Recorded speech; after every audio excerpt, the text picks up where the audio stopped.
श्री किरण रिजिजू जी।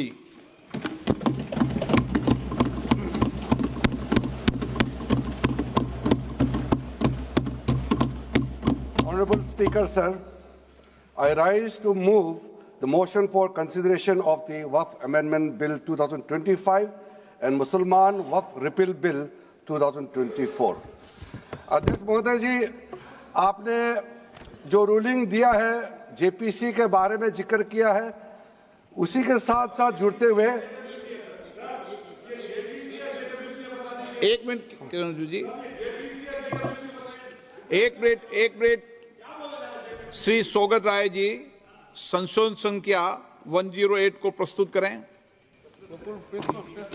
आप बोल रहे थे ना? हाँ, under Rule 77(2) of the Rules of Procedure, I propose that the Waqf Amendment Bill 2025 be recommitted for the purpose of eliciting further opinion thereon. Okay, माननीय मंत्री जी अब 12 और 16 पर अपना वक्तव्य दें।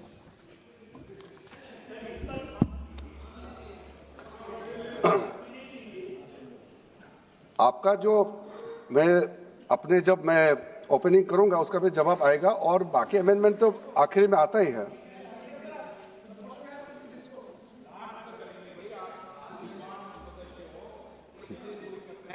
चलिए माननीय मंत्री जी। माननीय अध्यक्ष महोदय, हम सबको बहुत डिटेल में जाने का भी आवश्यकता नहीं है। कमेटी के बारे में उसका जिक्र काफी हो चुके हैं, लेकिन मैं इतना कहना चाहता हूं कि जो कमेटी इस बार दोनों सदन लोकसभा राज्यसभा मिला करके ज्वाइंट कमेटी में वक्फ अमेंडमेंट बिल पे जो चर्चा हुई है, आज तक भारत के संसदीय इतिहास में इतना व्यापक रूप से चर्चा, कंसल्टेशन और समय कभी नहीं दिया है। इसलिए मैं जो ज्वाइंट कमेटी में जितने मेंबर्स दोनों सदनों के लोकसभा और राज्यसभा में जो सदस्य उस कमेटी में थे, मेरे तरफ से सरकार की ओर से मैं धन्यवाद देता हूं, अभिनंदन करना चाहता हूं। अध्यक्ष महोदय जी, कुल मिलाकर के 97,27,772 याचिकाएं ऑनलाइन, फिजिकल, मेमोरेंडम के रूप में, रिक्वेस्ट के रूप में और सुझाव के रूप में पूरे तरह से सरकार ने देखा है। वो जेपीसी के माध्यम से हो या डायरेक्ट दिया हो, हमने सब उसको देखा है। इससे बड़ा कभी भी, इससे ज्यादा संख्या में किसी भी बिल के ऊपर में लोगों का याचिकाएं नहीं आया आज तक। कुल मिलाकर के 284 डेलीगेशन ने अलग अलग समुदाय के जो स्टेक होल्डर्स है, उन्होंने कमेटी के सामने में अपने बात को रखा है, सुझाव भी दिया है। 25 स्टेट गवर्नमेंट और यूनियन टेरिटरीज का वक्फ बोर्ड्स ने अपना सबमिशन भी पेश किया गया है।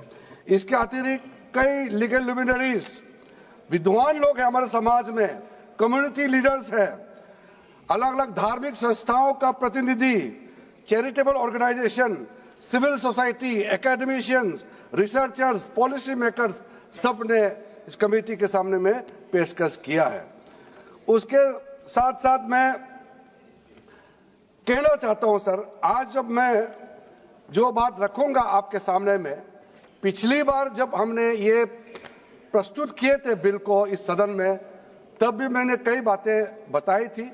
आज मैं उसको नहीं दोहराते हुए कुछ बातें मैं जोड़ूंगा और मुझे अपना बात रखने के बाद सिर्फ उम्मीद ही नहीं, पूरा यकीन है कि जो लोग इस बिल को विरोध कर रहे थे, वो हृदय में भी बदलाव होगा।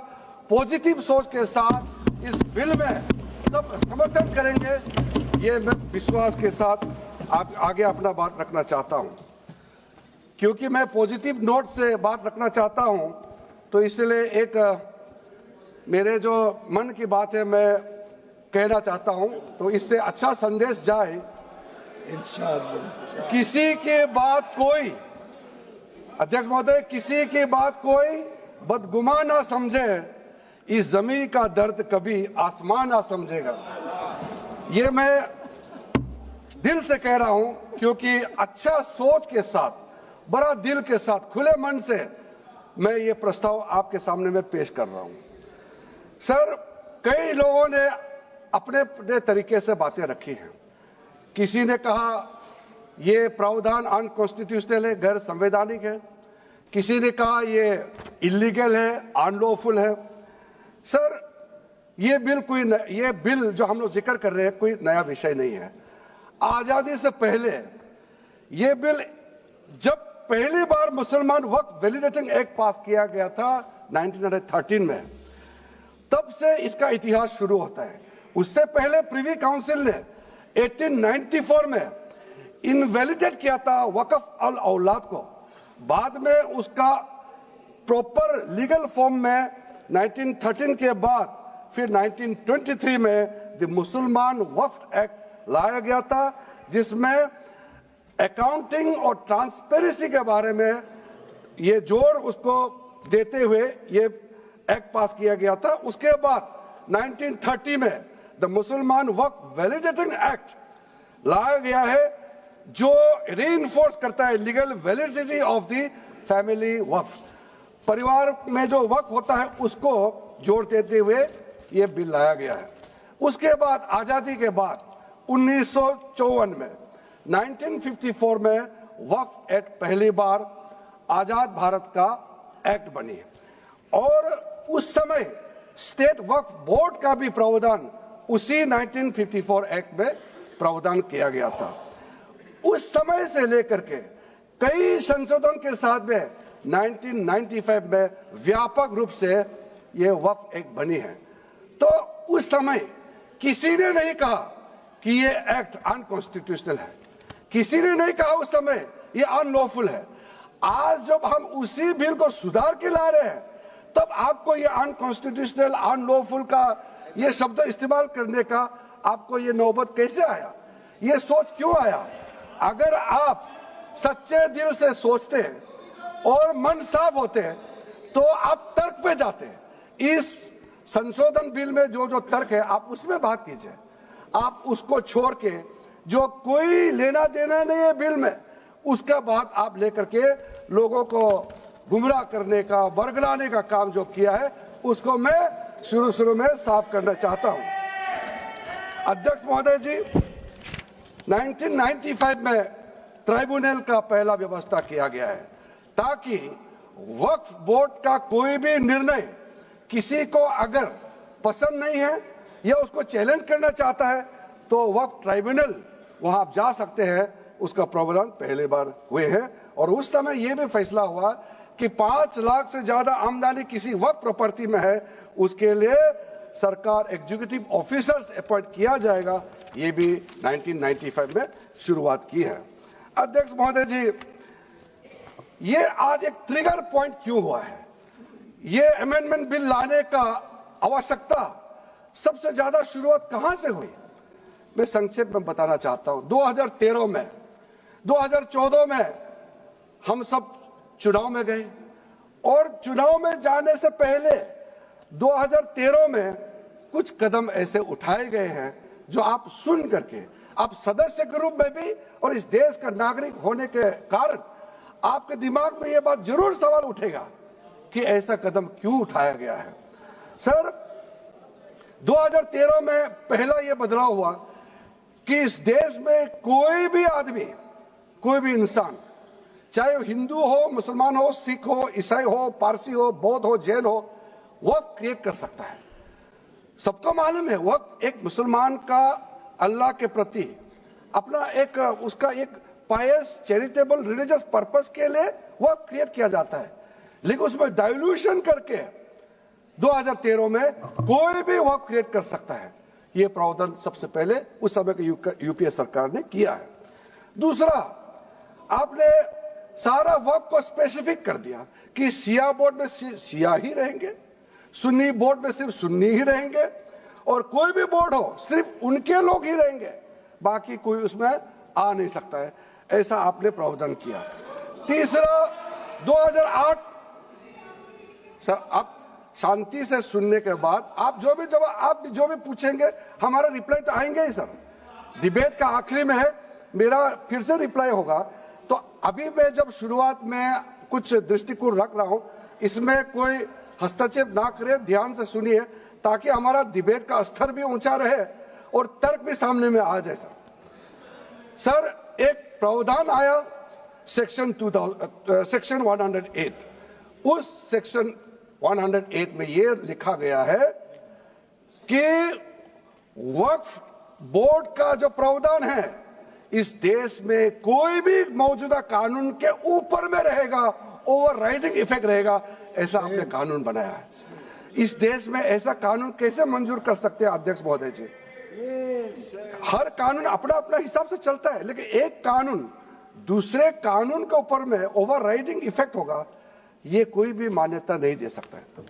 उसके बाद सर, मैं कुछ प्रोपोगेंडा साथ में जुड़े हुए हैं। उससे पहले जो 2013 में मुझे भी बहुत ताज्जुब हुआ कि ये पास कैसे जबरदस्ती करवाया है।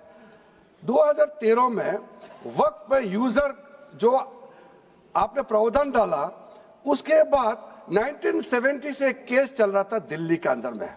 दिल्ली के अंदर में हमारा सीजीओ कॉम्प्लेक्स है, पार्लियामेंट बिल्डिंग है, कई प्रॉपर्टीज है, और इसको वक्फ बोर्ड, दिल्ली वक्फ बोर्ड ने क्लेम किया कि ये वक्फ प्रॉपर्टीज है। उसके बाद ये केस चल रहा था अदालत में। उस समय यूपीए सरकार ने पूरा सारा जमीन को डी नोटिफाई करके वक्फ बोर्ड को दे दिया। 123 प्रॉपर्टी।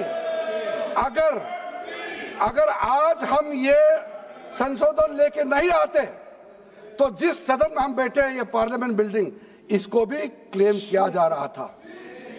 एयरपोर्ट, बसंत विहार, और अगर नरेंद्र मोदी जी का सरकार नहीं आते, अगर यूपीए का सरकार कंटिन्यू रहता, तो क्या क्या बिल्डिंग को डी नोटिफाई किया जाना था। 123 प्रॉपर्टी को तो डी नोटिफाई किया। मैं रिकॉर्ड में कह रहा हूं, अपने मन से कुछ नहीं कह रहा हूं, मैं ऑफिशियल रिकॉर्ड का बात बता रहा हूं। अध्यक्ष महोदय, आप काहे को उछल रहे हो? मैं अपने से थोड़ी बोल रहा हूं, जो हकीकत बात को बता रहा हूं। आप आराम से बैठ के सुनिए। आपके दल को और आपको सबको बोलने का मौका मिलेगा। माननीय मंत्री जी,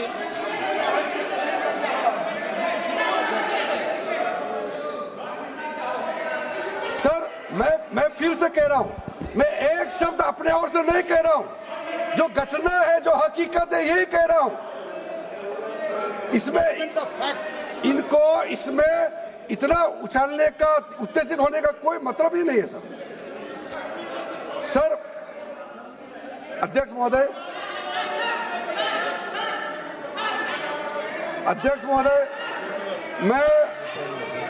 मैं आपके माध्यम से सदन को कहना चाहता हूं कि जो संवैधानिक बात उठा करके लोगों को गुमराह करने का जो प्रयास किया जा रहा है, उसको भी देश के सामने में सही बात रखना बहुत ही जरूरी है। एक बात बार बार इन लोगों ने कहा गया है कि ये जो वक्फ अमेंडमेंट बिल है, ये आर्टिकल 25, आर्टिकल 26, आर्टिकल 30 का उल्लंघन करता है करके इन्होंने इल्जाम लगाया। पढ़ चुका हूं, आप पढ़ लो। कभी भी डिबेट के बीच में पॉइंट ऑफ ऑर्डर नहीं होता है, व्यवस्था दे दी है, पठवाना कभी। माननीय मंत्री जी बोलिए। अध्यक्ष महोदय, दूसरा विषय इन्होंने समानता का बात उठाया। आर्टिकल 14 का इक्वालिटी को लेकर के उन्होंने सवाल उठाया, उसका भी मैं जवाब देना चाहता हूं। अध्यक्ष महोदय, ये कोई तरीका नहीं है। माननीय अध्यक्ष की व्यवस्था अंतिम व्यवस्था होती है। बोलिए मंत्री जी, आप बोलते जाओ। अध्यक्ष महोदय, क्योंकि मेरा कान खुला हुआ है तो ये डिस्टर्ब हो रहा है मुझे। मैं अभी ये पेन की बात करता हूं। अध्यक्ष महोदय, ये वक्फ बोर्ड का जो काम है, ये बेसिकली वक्फ प्रॉपर्टी को जो संभालने वाले मुतावली और जो वक्फ प्रॉपर्टी को व्यवस्था करते हैं, उसको संचालित करने के लिए ये गवर्नेंस का, सुपरविजन का एक प्रावधान है। किसी भी तरीके से वक्फ बोर्ड वक्फ प्रॉपर्टी को मैनेज नहीं करता है। वक्फ बोर्ड वक्फ प्रॉपर्टी मैनेजमेंट में हस्तक्षेप नहीं करता है। आप साफ साफ सुन लीजिए, अगर इसके पास तर्क नहीं है तो इस तरह यहां डिस्टर्ब करके बहस का स्तर को गिराने से कोई फायदा नहीं है सर, ये कोई तरीका नहीं है सर। बोलते जाओ सर, वक्फ बोर्ड का क्रिएट करना एक जो वाकिफ होता है, जो अपना विलिंगली वक्फ क्रिएट करता मैंने है। व्यवस्था दे दी है, आप जब समय हो तो बोले नो, प्लीज बैठिए, ये तरीका ठीक नहीं है आपका, बैठिए आप। नो, बैठिए। माननीय मंत्री जी, सूची है 2013 की प्रॉपर्टी निकाल बताना सूची मंगा के देते भी है।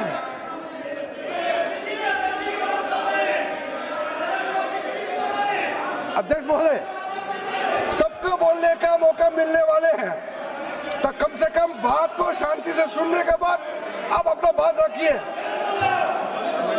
ये कोई तरीका नहीं होता है सर।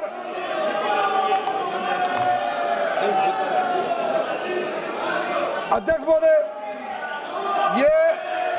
ये जो उन्होंने गुमराह करने का कोशिश किया गया है, ये मैं कुछ केसेस आपको बताना चाहता हूं सर।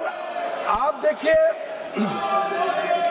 आर्टिकल 25(1) क्या कहता है, संविधान का अनुच्छेद आर्टिकल 25(1) कहता है, subject to public order, morality and health, and to the other provisions of this part, all the persons are equally entitled to freedom of conscience and the right freely to profess, practice and propagate religion. Sir, government किसी भी धार्मिक व्यवस्था को, किसी भी religious institution, कोई धार्मिक काम में हस्तक्षेप करने नहीं जा रहा है, ना ही वक्फ बोर्ड किसी धार्मिक स्थल की व्यवस्था में कोई भी तरीके से हाथ डालने का प्रावधान है, बिल्कुल नहीं है सर। आप अगर हम कोई नमाज, सर ये क्या झूठ बोल रहे हैं, ये कॉन्स्टिट्यूशन, हम कॉन्स्टिट्यूशन का प्रावधान पढ़ रहे हैं फिर भी झूठ बोल रहे हैं, ये कॉन्स्टिट्यूशन को नहीं मानते हैं सर। किसी मस्जिद का मैनेजमेंट को हम हस्तक्षेप करने का कोई इसमें प्रावधान नहीं लिया जा रहा है। एक मिनट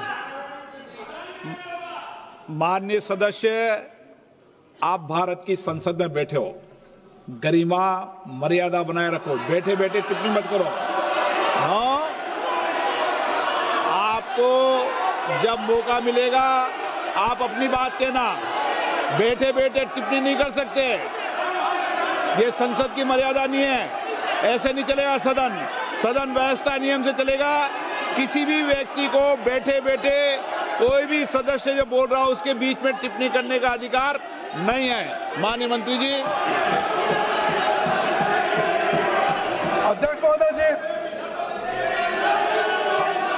ये वक्फ बोर्ड का जो प्रावधान किसी मस्जिद, किसी मंदिर, किसी धार्मिक स्थल का व्यवस्था का कोई लेना देना नहीं है, ये सिंपली एक प्रॉपर्टी का मैनेजमेंट का विषय है। ये कोई मुसलमान अपना ज़कात देता है, फितरा देता है, उसको हम पूछने वाला कौन होते हैं?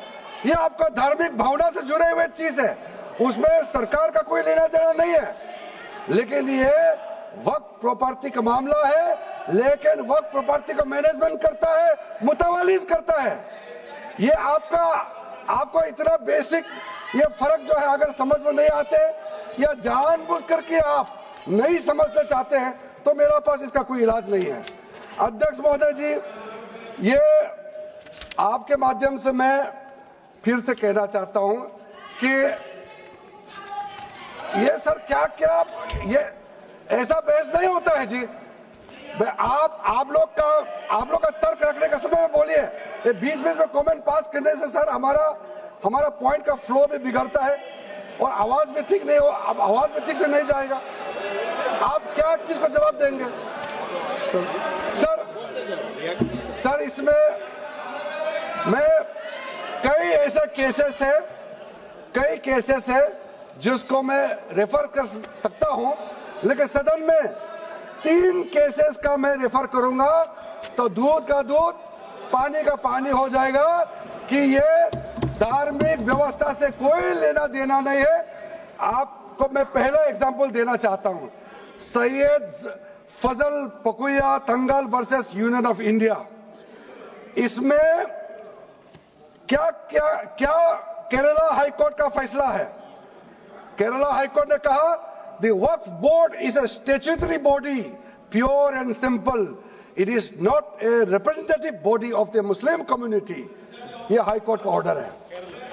उसके बाद इलाहाबाद हाईकोर्ट का ऑर्डर भी सुन लीजिए, Hafiz Mohammad Zafar Ahmad versus UP central Sunni board of वक्फ का जजमेंट सुन लीजिए।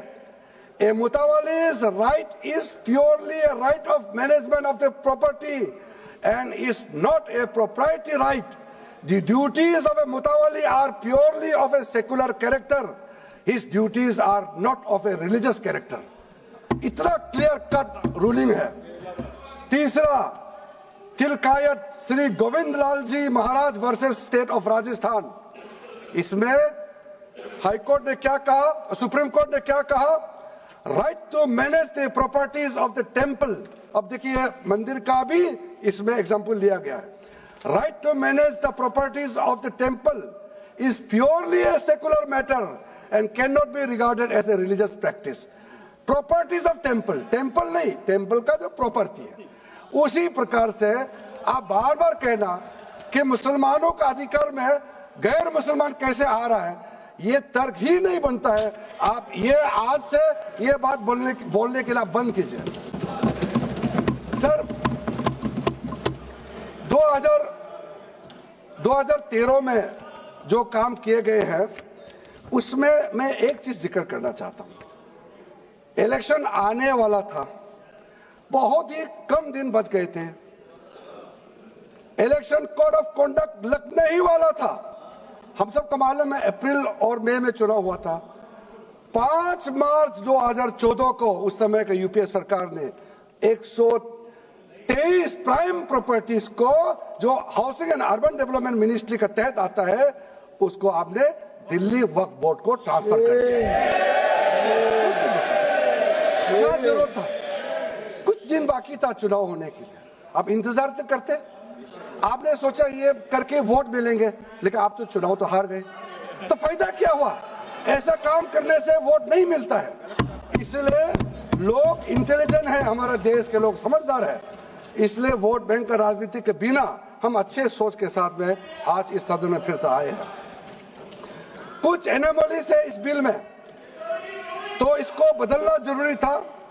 मैंने एक पहले भी इसका जिक्र किया था कि आपने कहा कोई भी हिंदुस्तानी, कोई भी भारतीय वक्फ क्रिएट कर सकता है।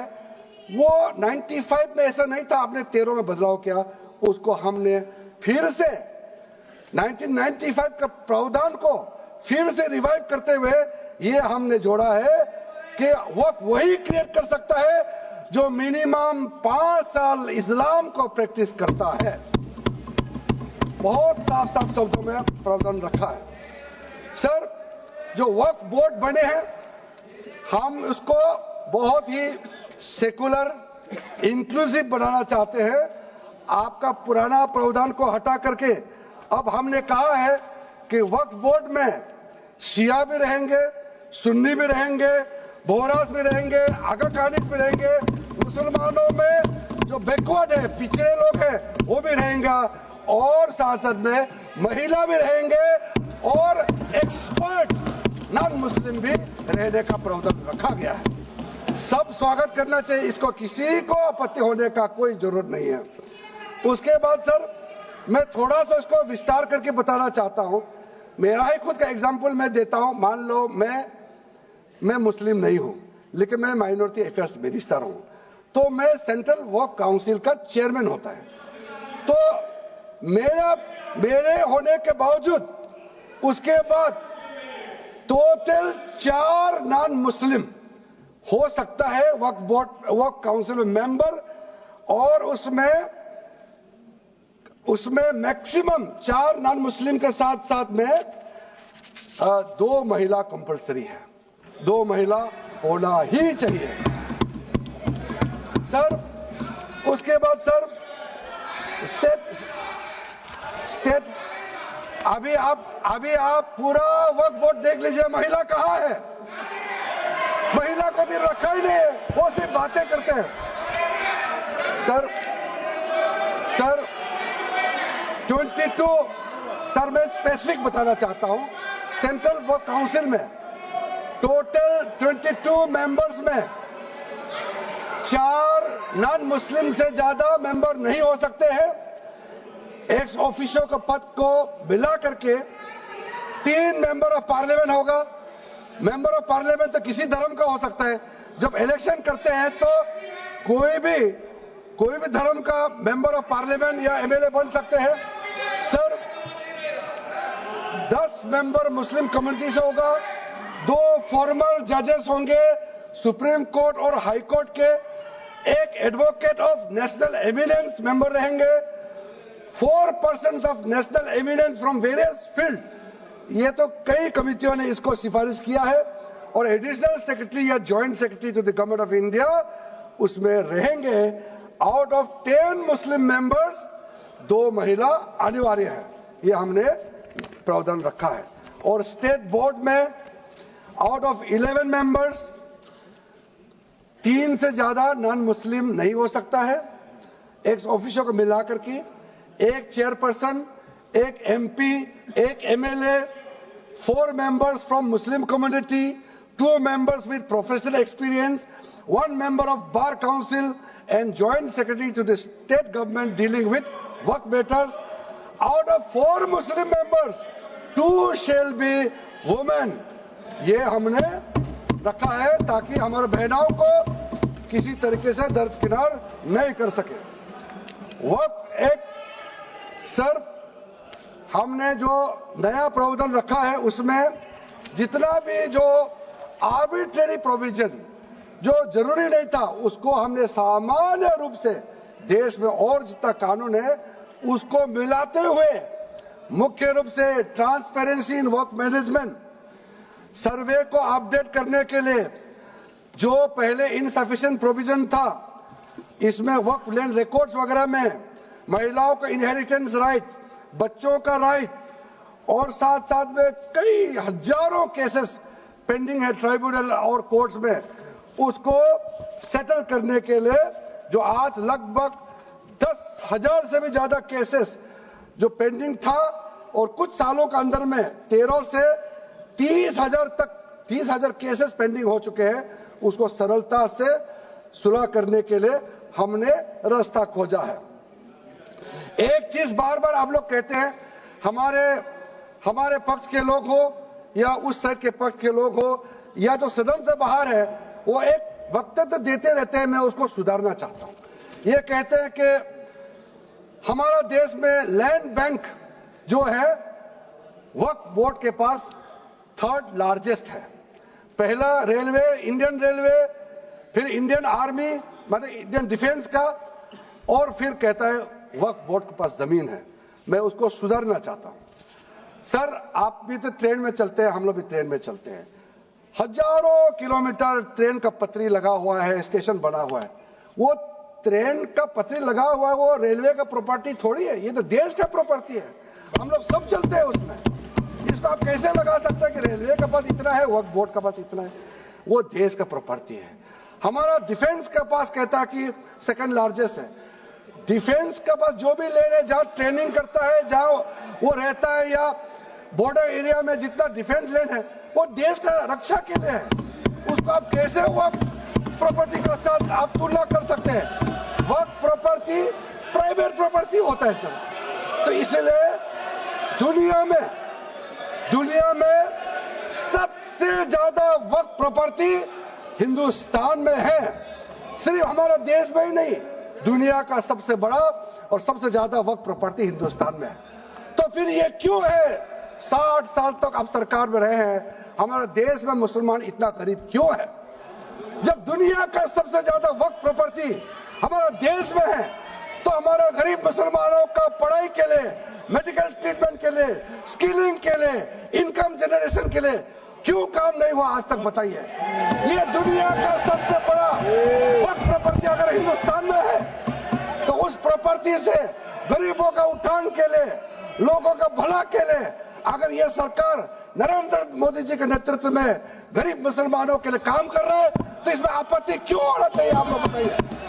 इसलिए सर, इसको धर्म जाति से बाहर उतर करके सबको सीधा सीधा अपना दिल से पूछ करके आप सोच के देखिए कि आप जो लोग आज इस बिल को विरोध कर रहा है, आज 1 साल 2 साल नहीं, सदियों तक हमारा देश उसको याद रखेगा कौन इस बिल को समर्थन कर रहा है, कौन इस बिल को विरोध कर रहा है। आज चंद वोट के लिए, सत्ता के लिए हमारे मुसलमानों को आपने 70 साल से ज्यादा वोट बैंक बना करके गुमराह किया है। कितना और गुमराह करना चाहते हैं?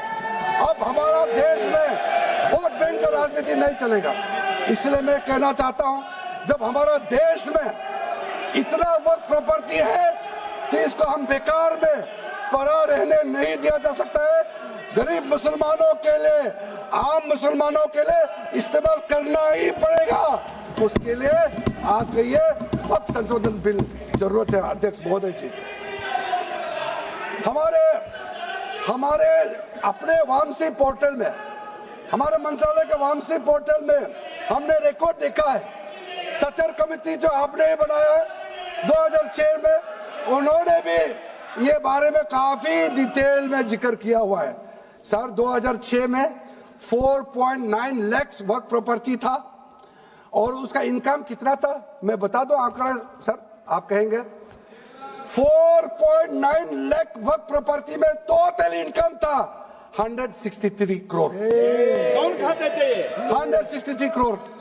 और आपने 2013 में बदलाव करने के बाद आज इनकम कितना बढ़ा है वो भी मैं बता देता हूं। हो गया 166 करोड़। 3 करोड़ बढ़ा है। कैसे मंजूर कर सकता है हम लोग इस महान सदन में बैठ करके?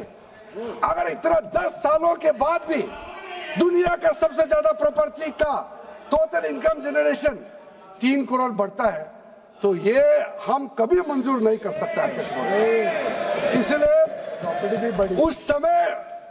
उस समय कहा गया था, मैं अभी का नहीं बता रहा हूं, सचर कमेटी समय में भी कहा गया है कि अगर थोड़ा सा एफिशिएंटली मैनेज करता तो 12,000 करोड़ पर ईयर तो उसी समय जनरेट हो जाना चाहिए था नॉर्मल मार्केट रेट से। और 12,000 करोड़ अगर वो प्रॉपर्टी से रेवेन्यू जनरेशन करता है, कितना लाखों करोड़ों मुसलमानों को फायदा होगा, आप सोच के देखिए। इसलिए सर आप लोग भी, मैं अनुरोध करता हूं कि आप लोग भी वक्त के बारे में जानना था, हमारा वामसी पोर्टल को क्लिक करके आप लोग देखिए। सर आज वो 4.9 लाख से बढ़ करके टोटल वक्फ प्रॉपर्टी बन गया है 8.72 लाख। हमारा देश में वक्फ प्रॉपर्टी बन गया है। और आप कल्पना कीजिए 8.72 लाख प्रॉपर्टी वक्फ का है, उसको अगर हम सही तरीके से मैनेजमेंट करता तो हमारा मुसलमानों का ही नहीं है, देश का तकदीर बदल जाएगा। इतना प्रॉपर्टी हमारे पास। अब समझिए चीज को। सर मैंने अभी कई राज्यों का दौरा किया अध्यक्ष महोदय, मैंने कई राज्यों का दौरा किया। मैं एक एग्जांपल आपको जरूर देना चाहूंगा। मैं बहुत इंप्रेस हो गया जब मैं पिछली बार जम्मू कश्मीर गए। जम्मू कश्मीर में हमारा नई वहां वक्फ बोर्ड का चेयरपर्सन बनी और मैंने पूछा कि आप जब वक्फ बोर्ड का चेयरमैन बनी तो उस समय क्या हालत थी और आज क्या हालत है। उन्होंने बोला कि सर जब उन्होंने पदभार संभाली तो उसमें कोई इनकम का, कोई व्यवस्था का, रिकॉर्ड का ठीक ठाक कुछ भी नहीं था। और उन्होंने आने के बाद 40 करोड़ रेवेन्यू इनकम उन्होंने जनरेट करना शुरू किया, मुझे बताया। और उसके वजह से वहाँ काफी अच्छा काम कर रहा है। मैं हजरत बल श्राइन भी गए और वहां भी मरम्मत चल रहे हैं। इतना पुराना श्राइन है, दुनिया के लोग आते हैं, बहुत खूबसूरत से उसका सारा आसपास का ब्यूटिफिकेशन का काम भी चल रहा है। अगर अच्छा काम करेगा, रेवेन्यू बढ़ेगा तो सबका फायदा होगा सर। इसलिए सर आप लोग आज बिल को समर्थन करने के बाद मेरे ऑफिस में आइए, 1 साल के अंदर में इसका ट्रांसफॉर्मेशनल इंपैक्ट क्या होता है मैं ही आप लोगों को बता दूंगा। सर वक्फ अमेंडमेंट जो बिल लाए हैं उसमें जेपीसी का कई रिकमेंडेशन है जिसको हमने समर्थन किया है और एक्सेप्ट किया हमने या इस बिल में लाया। इसलिए बोलना कि जेपीसी का आपका कमेटी के बात को माना ही नहीं है, आपका कमेटी के बात नहीं सुना गया है, वो गलत बात है सर। अध्यक्ष महोदय जी, पार्लियामेंट्री कमेटी जब बनता है तो उसका एक अपना सैंक्टिटी होता है और उस कमेटी में खुले बहस हुए हैं। उसमें मैं अंदर जाना नहीं चाहता हूं क्या हुआ है, लेकिन उनके बीच में कई ऐसे मुद्दे हैं जो हम लोग सरकार समझते हैं कि बहुत अच्छा सुझाव आया है, हमने उसको माना है। और कुछ छोटा अमेंडमेंट है जो बहुत जरूरी चीज है, वो अमेंडमेंट भी हम लेकर के आए हैं। इसके बाद जो पूरा ये सारा व्यवस्था देखने के बाद सबके मन में उम्मीद जागेगा। उम्मीद इसलिए जागेगा कि एक नए सवेरा आने वाला है, इसलिए नए एक्ट का नाम भी उम्मीद हो गया है। तो उम्मीद क्यों हुआ है सर, मैं आपको बताना चाहता हूं। ये जो unified Waqf management, empowerment, efficiency and development, full form उम्मीद है, इसका रखने का पीछे कारण है सर। ये उम्मीद क्यों है? अब ये यूनिफाइड वक्फ मैनेजमेंट पूरा रजिस्ट्रेशन से लेकर के म्यूटेशन, इंक्रोचमेंट का विषय, सर्वे, कलेक्टर का रोल, सारा विषय को मिला करके मैनेजमेंट का पूरा सिस्टम को ही बदलने के लिए हमने काम शुरू किया है। उसके बाद एम्पावरमेंट, कैसा एम्पावरमेंट होने वाला है?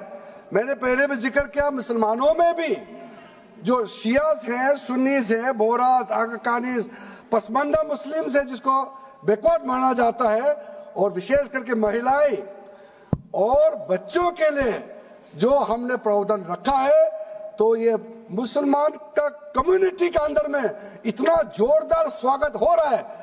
अध्यक्ष महोदय, यहां में कुछ मेंबर विरोध जरूर कर रहे हैं, लेकिन मैं कुछ मेंबर को मेरे घर में मैं न्योता देना चाहता हूं, और जो मुस्लिम डेलीगेशन मेरे घर में आ रहे हैं, स्वागत कर रहे हैं इस बिल को, उसका भी नजारा आप लोग देख लीजिए। आपका सोच बदल जाएगा। आपको नहीं मालूम मुसलमानों में कितना भयंकर समर्थन कर रहा है इस बिल को लेकर के, आप लोग को मालूम ही नहीं है। करंट अंदर में गरीब मुसलमानों का तो संदेश बार बार आ रहा है कि जल्दी पास कीजिए इस बिल को। इसलिए आप लोग संदेह में मत रहिए। एफिशिएंसी को हमने बढ़ाने का काम किया है। टेक्नोलॉजी का उपयोग करते हुए सेंट्रलाइज्ड डेटाबेस होगा, डिजिटल पोर्टल होगा, कोई छुप के अंधेरे रातों में वर्क क्रिएट नहीं कर सकता है। इसका पूरा रजिस्ट्रेशन का प्रावधान है, ट्रैकिंग होगा, निगरानी रखा जाएगा, कंप्लायंस का प्रावधान है, और जो मैनुअल हाथों से जो गलत होगा उसका भी करेक्शन करने का प्रावधान है। ब्यूरोक्रेटिक डिले होता है उसका भी समाधान हमने पूरा बिल में तरीका बना के रखा हुआ है। और आखिर में इसका ऑडिट प्रॉपर होना चाहिए, तो ऑडिट का भी प्रावधान हम लोग राज्य सरकार को ऊपर में छोड़ा है, क्योंकि आखिर तो सारा प्रॉपर्टी का अथॉरिटी राज्य सरकार का है। बोर्ड का अपॉइंटमेंट भी राज्य सरकार को करना है, केंद्र सरकार का कोई रोल नहीं है। लैंड स्टेट सब्जेक्ट है, सारा राज्य सरकार को ही करना है। इसलिए राज्य सरकारों को हम फुल अथॉरिटी देने के साथ साथ हमारा जो मंत्रालय है वो ऑनलाइन हमेशा जुड़ा रहेंगे कि जो वक्त प्रॉपर्टी क्रिएट किया गया है उसका स्टेटस है वामसी पोर्टल से मिला करके हम लगातार टच में रहेंगे। इसलिए कोई इसमें ये नहीं सोचना है कि सेंट्रल गवर्नमेंट कोई एक्स्ट्रा पावर हड़पने जा रहा है क्या, बिल्कुल सोचने का नहीं है। ये टोटली स्टेट गवर्नमेंट का अधीन है और राज्य सरकारें ही इसका निगरानी में आगे काम करना है। उसके बाद सर, जो पर्पस के लिए वर्क क्रिएट किया जाता है, बेसिकली 3 पर्पस होता है, रिलीजियस, चैरिटेबल एंड पायस। उसका हो रहा है कि नहीं हो रहा है, और इनकम जनरेशन खास करके जो वेलफेयर काम है उसका हो रहा है कि नहीं हो रहा है, इसका भी इफेक्टिव गवर्नेंस का प्रावधान हमने रखा हुआ है। और साथ साथ सर, मैं आपको इस उम्मीद के साथ साथ ये कहना चाहता हूं कि जो रिफॉर्म्स हमने जो लाए हैं और साथ साथ में जो प्रावधान कुछ बदलाव हमने आपको बहुत शॉर्ट में बताया, क्योंकि डिटेल में तो मैं रिप्लाई तो करूंगा ही।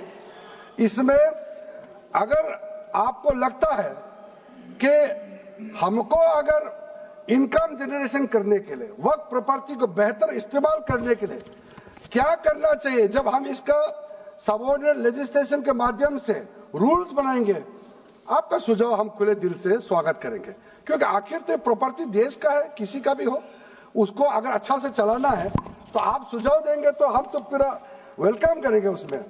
इसलिए आज मैं मेंबरों के साथ साथ जो कई दरगाह है, कई मस्जिद के इमाम है, कई लोग जो मुझे मिले, उन्होंने भी बहुत अच्छा सुझाव दिया है। उसको डिटेल में मैं यहाँ कहना नहीं चाहता हूँ, लेकिन हम रिकॉर्ड में रखा है, कई अच्छे अच्छे सुझाव हमारे पास आए हैं, वो भी हमने नोट करके रखा है। एक इंपॉर्टेंट पॉइंट को मैं अब आपके सामने में रखना चाहता हूं। ये जो हमने एक डेफिनेशन में जो बदलाव लाया है, इस डेफिनेशन में बदलाव का सबसे बड़ा मतलब ये है कि मुसलमानों में भी जो वक्फ के अंदर में अपना प्रॉपर्टी, वक्फ प्रॉपर्टी इस वक्फ बोर्ड के प्रावधान से गवर्न करना चाहते हैं, मोस्ट वेलकम है। अगर वो ट्रस्ट के माध्यम से अपना प्रॉपर्टी का अलग तरीके से वर्क करना, वो चलाना चाहता है, मैनेज करना चाहता है, उसके लिए भी छूट दिया गया है। तो इसमें जो आप लोग बार बार कहते हैं कि वक्फ बोर्ड में गैर मुसलमान कैसे आ रहा है, इसका मैं छोटा सा एग्जांपल देना चाहता हूं। अभी हम लोग किसी धर्म, किसी जाति का हिसाब से तो हम एमपी नहीं बने हैं, हम तो ऐसे सिटीजन होकर के एमपी बने हैं। तो अगर मेरा कॉन्स्टिट्यूंसी वाला हमको कहेंगे कि किरण रिजिजू मेरा यहाँ नहीं आ सकता है, हमारा धर्म और तुम्हारा धर्म अलग है, तो कैसे होगा? मैं तो एज ए एमपी मेरे पास अथॉरिटी है, मैं जा सकता हूँ। उसी प्रकार से आपका ट्रस्ट है, ट्रस्ट को चलाता है चैरिटी कमिश्नर। तो ट्रस्ट वाला कैसे कहेंगे कि चैरिटी कमिश्नर मेरा जात का ही होना चाहिए? चैरिटी कमिश्नर तो गवर्नेंस को संभालने के लिए है, चलाता तो ट्रस्ट है। उसी प्रकार से आप कैसे कह सकते कि मेरा वक्फ प्रॉपर्टी को देखने के लिए वक्फ बोर्ड में गैर मुसलमान नहीं हो सकता है? आप कैसे कह सकते हैं? ये तर्क को आप थोड़ा गहराई से सोचिए, क्योंकि ये बार बार कहा गया है, मैं नाम नहीं लूंगा, वो बाद में तो बोलेंगे हमारे कुछ लोग हैं कि मुस्लिम का अफेयर्स में नॉन मुस्लिम क्यों आ रहा है। अरे ये धार्मिक व्यवस्था से कोई लेना देना नहीं है, मैं बार बार कह रहा हूं। इसलिए ये प्रॉपर्टी है, वक्फ प्रॉपर्टी है, आप लोग इसको समझिएगा। उसके बाद सर, ये जो हमने जो 2013 के बाद कुछ बदलाव जो किए हैं, वक्फ बाय यूजर में कुछ लोग ने शंकाएं व्यक्त किया है, कह रहा कि वक्फ बाय यूजर हटाने के बाद अब सरकार जो है मस्जिदें छीन लेंगे, दरगाह छीन लेंगे, मुसलमानों का प्रॉपर्टी छीन लेंगे, ऐसे बोलते हुए मैंने सुना है। इस तरह का कई जगह में बोला है। मैं इसमें साफ साफ कहना चाहता हूं, हम लोग सब हर किसी ना किसी राज्य से आते हैं। We all belong to each and every part of our country. We are together. We may belong to different states and union territories. We are all Indian. ये अथॉरिटी राज्य सरकार को हमने कैसे दिया? जो प्रॉपर्टी वक्फ यूजर को हम लोगों ने हटाने के बाद ये प्रावधान सुरक्षित किया है, ऑथोराइज किया स्टेट गवर्नमेंट को कि जो प्रॉपर्टी रजिस्टर्ड हो चुके हैं, जब नमाज पढ़ते हैं, रजिस्टर्ड है, डॉक्यूमेंट है, उस पे कोई हस्तक्षेप नहीं होगा। ये कानून प्रोस्पेक्टिव है, रेट्रोस्पेक्टिव नहीं है। ये आप लोग बहुत क्लियर से सुन लीजिए। ये किसी का जमीन छीनने का कानून नहीं है। ये किसी का राइट, किसी का हनन करके उसका प्रॉपर्टी को हड़पने का नहीं है। राज्य सरकारों को अधिकार दिया गया है कि जो ऑलरेडी रजिस्टर्ड है उसका तो कोई डिस्प्यूट नहीं है, लेकिन जो डिस्प्यूटेड है, जो कोर्ट में पेंडिंग है, उसको हम यहाँ कानून बना के कैसे हटा सकते हैं? कोर्ट का पावर को तो हम ले नहीं सकते हैं सर। इसलिए यहाँ बार बार ये लोग माइक बजा बजा करके झूठ 100 बार भी बोलो, कुछ होने वाला नहीं है। सिटीजनशिप अमेंडमेंट बिल जब लाया गया था, वही लोग हैं जिन्होंने कहा था कि सिटीजनशिप अमेंडमेंट बिल पास होकर एक्ट बन जाएगा तो मुसलमानों का हक छिन जाएगा, उनका नागरिकता खत्म हो जाएगा। आज सीए लागू हो गया, बताइए किसी मुसलमान का अधिकार छीना है? किसी मुसलमान का नागरिकता छीना है? बताइए, क्या आप माफी मांगेंगे? आपने देश भर में घूम घूम कर झूठे बातें फैलाया, आज आप साबित हो गया कि आपने झूठ बोला था, लेकिन आज आप माफी मांगने का भी हिम्मत नहीं रखते हैं। जिगर थाम के आप लोग सुनिए, ये आप आज दोबारा आप मिसलीड करेंगे, गलत बातें करेंगे तो फिर मुंह खाना पड़ेगा आपको। फिर कोई और बिल लेके आएंगे, फिर मैं आपका पर्दाफाश करेंगे फिर से। इसीलिए सर हम लोग तर्क पे जाइए, पॉइंट पे जाइए।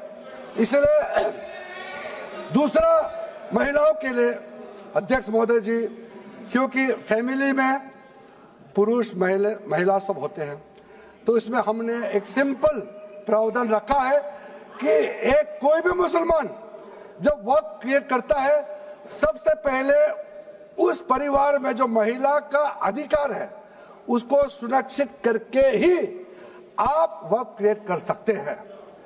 नहीं तो पहले ऐसा होता था, वर्क क्रिएट कर दिया, आपका बच्चों का अधिकार खत्म हो गया, महिला का अधिकार खत्म हो गया। आप वर्क उसी प्रॉपर्टी को क्रिएट कर सकते हैं जो आपका हकदार है, जो आपका 100% हिस्सा है, उसी को ही आप वर्क क्रिएट कर सकता है। बच्चों का और महिला का अधिकार नहीं छीन सकता है। ये बहुत बड़ा रिफॉर्म है। मुसलमानों में अगर वो चाहते हैं कि महिला आगे ना बढ़े तो ये लोग तो इसको विरोध करेंगे ही, लेकिन जो थोड़ा प्रोग्रेसिव सोचने वाले, जो थोड़ा बारीकी से अगर सोचेंगे तो कितना गलत बात है कि समाज में महिलाओं को दबाने का काम करते हैं और यहाँ जोर जोर से बोलते हैं। अध्यक्ष महोदय जी, सारा मैनेजमेंट जो सरकार का जमीन या प्राइवेट का जो जमीन है, इसका कलेक्टर को इन्होंने कमेटी के माध्यम से सुझाव किया है कि हर चीज कलेक्टर को क्यों ऑथोराइज किया गया है। तो कमेटी के बात को माना है कि कलेक्टर से ऊपर कोई भी अधिकारी, कलेक्टर से ऊपर जो अधिकारी है वो देखेंगे सरकारी जमीन और कोई डिस्प्यूट है वक्फ बोर्ड के साथ या किसी मुतावली के साथ डिस्प्यूट है, उसका जांच कलेक्टर के ऊपर अधिकारी करेंगे। ये कमेटी ने सुझाव दिया था और उसी को मान करके आज इस सदन में पेश किया जा रहा है। एक महत्वपूर्ण सुझाव हम लेके आ रहे हैं, अमेंडमेंट लेके आ रहे हैं, इसमें मैं मानता हूं कोई विरोध नहीं करेगा। ये इसमें शुरू में छूट गया था, मैं सर खुले दिल से आपको कहना चाहता हूं, लेकिन बहुत सोच समझ के साथ ये प्रावधान अमेंडमेंट हम लेके आ रहे हैं कि जब आप वक्फ प्रॉपर्टी क्रिएट करेंगे तो ऐसा नहीं होना चाहिए कि आप ट्राइबल एरिया में जाकर के आदिवासी का जमीन को आप वक्फ क्रिएट कर दें, ये नहीं होना चाहिए। इसलिए हमारा देश के आदिवासियों का संरक्षण को ध्यान में रखते हुए शेड्यूल 5 और शेड्यूल 6 में आप वक्फ प्रॉपर्टी क्रिएट नहीं कर सकते हैं। ये एक महत्वपूर्ण अमेंडमेंट लेके आया है। डिटेल में अब आगे अध्यक्ष महोदय आपको मैं बताऊंगा। वक्फ ट्राइब्यूनल के बारे में सर मैं संक्षेप में, अभी फ्लोर खुलने वाले हैं, मैं आपके हाथ फ्लोर छोड़ने वाले हैं, तो मेरा जो वाइंड अप को आप ध्यान से सुन लीजिए। जो ट्राइब्यूनल है, ट्राइब्यूनल में 2 मेंबर का हमने प्रस्ताव रखा था, तो कमेटी ने कहा कि 2 मेंबर ठीक नहीं है, इसमें 3 मेंबर होना चाहिए। ये प्रस्ताव भी मंजूर किया गया है। तो वक्फ ट्राइब्यूनल में 3 मेंबर होगा फिक्स टेन्योर का साथ, और उसमें आज टोटल लिटिगेंट्स 14,417 केसेस है। आप सोच के देखिए, तो ट्राइब्यूनल में जल्दी जल्दी केस डिस्पोज हो, 3 मेंबर्स का ट्राइब्यूनल बनाया गया है। उसके बाद में उसका टेन्योर को फिक्स किया गया है।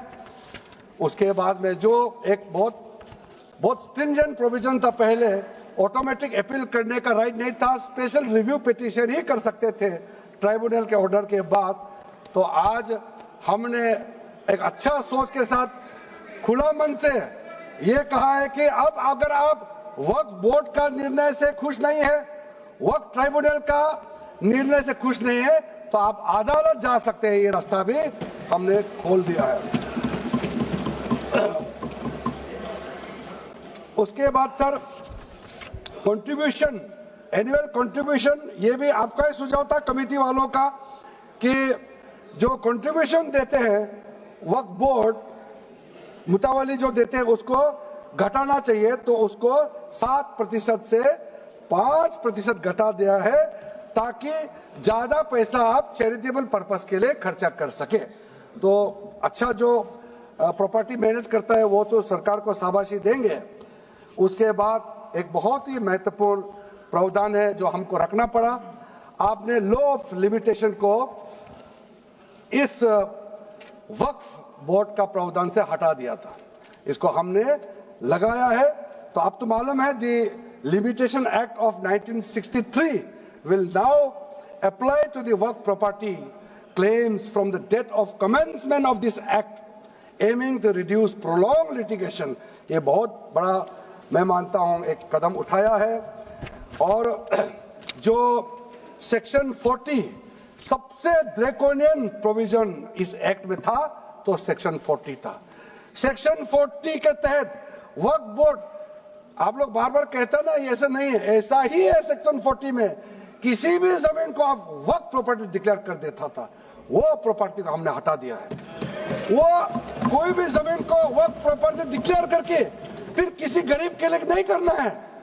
वो लोग, कुछ लोग, चंद लोग अपने के लिए, अपने फायदा के लिए इस्तेमाल करते हैं। ओवैसी मैं तो नाम नहीं लूंगा, लेकिन सर ये प्रावधान को इतना मिसयूज हुआ, इसलिए तो इतना लाखों प्रॉपर्टी की संख्या बढ़ गई। अब किसी प्रॉपर्टी को कैसे आप क्लेम कर सकते हैं? इसलिए इस सेक्शन 40 की वजह से, अध्यक्ष महोदय जी, इस सेक्शन 40 की वजह से कई मुद्दे इस देश में आया है। आज पूरा हमारा देश का क्रिश्चियन कम्युनिटी, जो कैथोलिक चर्च काउंसिल के लोग, भारत चर्च ग्रुप के लोग, केरला में हो या देश भर में, आज पुकार के क्यों कह रहा है कि वक्त संशोधन बिल जल्दी पारित होना चाहिए। वो इसीलिए कि सेक्शन 40 का मिसयूज होता था। सर आप सोचिए, केरला का एमपी, तमिलनाडु का एमपी लोग तो सोचिए, अगर आपने गलती से इस बिल का विरोध कर दिया तो आप क्या विरोध झेलना पड़ेगा बाहर में, आप कल्पना कीजिएगा। अभी से आप सोचिए, मैंने पिछली बार भी बताया सुरेंद्रेश्वर टेम्पल के बारे में, तो आपको बताया जब बाकी कोई धर्म ही नहीं था तब ये सुरेंद्रेश्वर टेम्पल था। तिरुचेंथुराई विलेज तमिलनाडु में, उसको वक्त डिक्लेयर करने के बाद कर्नाटका में तो हजारों एकड़ का इशू है। फिर सर हरियाणा में जतलाना विलेज, यमुनानगर में सिख गुरुद्वारा का जो जमीन है, कभी वहां मस्जिद भी नहीं था, कभी वहां मुस्लिम का सेटलमेंट का भी रिकॉर्ड नहीं था, उसको भी वक्फ डिक्लेयर कर दिया था। उसी प्रकार से केरला का मनम्बम का जो इशू है, वो तो अभी सब जान ही रहा है कि 600 क्रिश्चियन फैमिलीज का जो जमीन को वक्फ बोर्ड ने वक्फ डिक्लेयर कर दिया है, चर्च का भी कर दिया, और आगे जाने का रास्ता भी बंद कर दिया था। अगर हम ये बिल पारित कर दिया, उसका अपना जमीन वापस मिल जाएंगे गरीबों का, किसानों का। ऐसे चीजों में आप लोग समर्थन करना चाहिए। मैं तो मानता हूं कि अभी भी देर नहीं हुआ, अभी भी आप जिद पे राजनीतिकरण करके आप अड़े रहे, आप मुश्किल में फंसने वाले हैं। विशेष करके हमारे कांग्रेस वालों को मैं कहना चाहता हूं, और बाकी हमारे साथी दल है, कांग्रेस के झांसे में ना आए, आपको भी डुबा देंगे ये लोग। इस बिल को विरोध करके बहुत बड़ा नुकसान होने वाला है। आप ध्यान से सुनिए अध्यक्ष महोदय, इसलिए अंत में सर, क्योंकि मैंने कहा है कि मैं आखिर में जवाब दूंगा, तो हम लोग आगे भी इस पार्लियामेंट को भी वक्त डिक्लेयर ना कर दे, हम लोग आराम से भविष्य के लिए और अच्छा काम करें। मैंने पॉजिटिव बात में अपना बात को रखा है। अंत में मैं अपील करके अपना बात को समाप्त करना चाहता हूं। इसी लाइन के साथ मेरी हिम्मत को तो सराहो। देखिए मैं कितना हिम्मत के साथ बोल रहा हूं। मेरे हिम्मत को तो सराहो, मेरे हमराही बनो। मैंने एक शम्मा जलाई है हवाओं के खिलाफ। आप लोग जब इस बिल को समर्थन करेंगे, मैं हमारे वरिष्ठ नेता सब सदन में बैठे हम लोग सुन रहे हैं, मैं अपने आप को बहुत भाग्यवान मानता हूं, मैं भाग्यशाली हूं। प्रधानमंत्री नरेंद्र मोदी जी ने मेरे जैसे एक साधारण सदस्य को इतना पुण्य काम करने का मौका दिया है, इस बिल को यहां रखने का मौका दिया है। करोड़ों करोड़ों गरीब मुसलमान बहने दुआ देने वाला है। दुआ में अकेला क्यों लूं, ये दुआ आप भी लेना चाहिए। इस बिल को समर्थन कीजिए, ये मेरा अनुरोध है अध्यक्ष महोदय।